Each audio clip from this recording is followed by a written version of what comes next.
मैंने अपनी 50 साल की चाची को चीख निकाल दिया, खुदाई करते करते। हेलो दोस्तों, मेरा नाम अभिषेक है। एक दिन की बात है जब मैं अपने पड़ोस वाले चाचा के घर पर गया हुआ था, तो मैंने देखा कि चाचा और चाची आपस में बातचीत कर रहे थे। तभी चाचा ने कहा कि अरे अभिषेक, आज तू भी बैठ जा, कहाँ जा रहा है? तभी मैं बोला कि मैं आपके ही पास आया था। तभी चाचा बोले कि क्या कुछ काम था? क्या मैंने बोला कि नहीं, कुछ काम नहीं है, बस ऐसे ही घूमने आ गए। तभी बोल कि कुछ खाएगा क्या? मैंने बोला कि नहीं, मैं कुछ नहीं खाऊंगा। तभी चाची बोली कि कुछ तो खा लो। मैं बोला कि मैं अपने घर से खाकर आया हूं, मेरा तो नहीं तो किसी और कम से आया हूं। आपको कैसे बताएं चाचा जी, आप तो सुनकर चौंक जाएंगे। यह सब बात मैं अपने मन में बोल रहा था। तभी मेरी नजर अचानक से चाचा पर जाती है। तुम्हें देखता हूं कि मेरी चाची 50 साल में भी कितनी मोटी औरत लग रही थी, लेकिन जवान लग रही थी कि जैसे इच्छा उछालकर दिख रही थी। तो मैंने सोचा रखा था कि मैं उनको एक दिन अपनी हाथों से इनको मालिश करूंगा। एक दिन की बात है जब मेरा चाचा जी अपने ससुराल गए हुए, तभी मेरी चाची मेरे पास फोन करके बुलाते हैं कि अभिषेक, तुमसे कुछ काम है, मेरे घर पर आना जरा। तभी मैं अपने घर से उनके घर पर चला जाता हूँ। उसने बोला कि आज तेरे चाचा घर पर नहीं है, आदमी अकेली हूँ, बोले कि आज तुझे मेरे घर पर ही रहना होगा। मैंने बोला कि मैं नहीं रह सकता हूँ। तभी वह बोलेगी क्यों नहीं रह सकता है? तभी मैं बोलूं, आज आप अकेले ही रह जाएंगी, आपको डर लग रहा है क्या? उसने बोला कि हाँ, हमको अकेले रहने में बहुत ही ज्यादा डर लगता है। मैंने बोला कि ठीक है, मैं अपनी माँ को बोलकर आता हूँ। तभी मैं अपने घर चला जाता हूँ। अपनी माँ के पास में अपने मन से बोलता हूँ कि मैं चाचा बोल रही थी कि आज तुम मेरे घर पर ही रह जाओ। तभी मेरी माँ पूछे कि तेरे जैसा कहीं कहीं घूमने हैं क्या? तभी मैं बोला कि हाँ, उनकी सासू माँ की तबीयत खराब है, उनके पास गए हुए हैं। तभी मेरी माँ बोली कि ठीक है, खाना खाकर चला जा। तभी मैं बोलता हूँ कि मैं आज अपने घर नहीं खाऊंगा, क्योंकि चाचा ने वहां पर चिकन बनाई हुई है। तुम इतना खाकर मैं चाचा के घर की ओर चला जाता है। कुछ देर चलने के बाद मैं अपनी चाची के घर पहुंचता हूँ, तो देखता हूँ कि मेरी चाची चिकन को भी बना रहे थे। तभी मैं बोलता हूँ, सुगंध तो बहुत अच्छे आ रही है।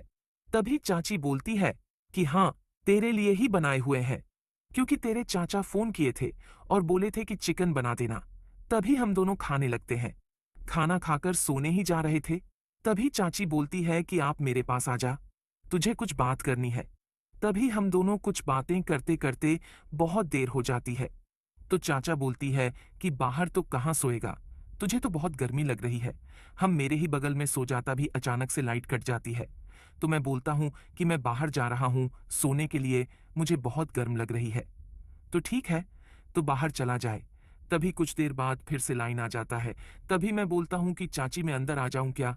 तभी चाची बोलती है कि इसमें पूछने की क्या बात है, आज तू सो जा। तभी देर बाद बारिश होने लगती है। तभी अचानक से लाइन भी कट जाता है, क्योंकि हवा तेज भर आए थे। तभी मेरी चाची बोलती है, क्या आज तो लग रहा है कि दिन बहुत ही ज्यादा खराब है, लाइट भी नहीं देगा? तभी हम लोग बोलते हैं कि हाँ, लग रहा है कि लाइट नहीं देगा। तू ही मेरी चाची बोलती है कोई बात नहीं, बारिश हो रही है ना, तो ठंडी लगेगी तभी।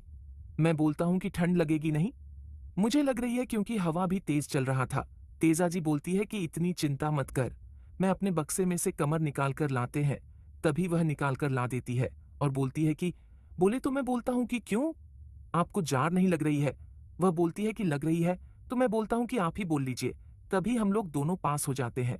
कुछ देर बाद चाची चाचा धीरे धीरे मुझे अपने ओर के खींचने लगती है। तभी मैं बोलता हूं कि आप यह क्या कर रहे हैं? चाहते तो बोलते हैं कि मुझे जरा जोर से ही ठंड लग रही है। बोलता हूं कि आप तो इतनी मोटी है, आपको ठंड कैसा लग गया? तो बोलती है कि क्यों, मुझे ठंड नहीं लगता, मेरा शरीर नहीं है। तो मुझे बोलते हैं कि आप, मैं तुझ में बात कर सकता हूं। तभी मैं बोलता हूं कि नहीं, आपने, ऐसा लगता है जोर से मुझे अपने पूरे में साथ लेटी है और बोलती है कि तू कितने जवान हो गया है रे। तभी मैं बोलता हूं कि हमें तो जवान हो गया हूं।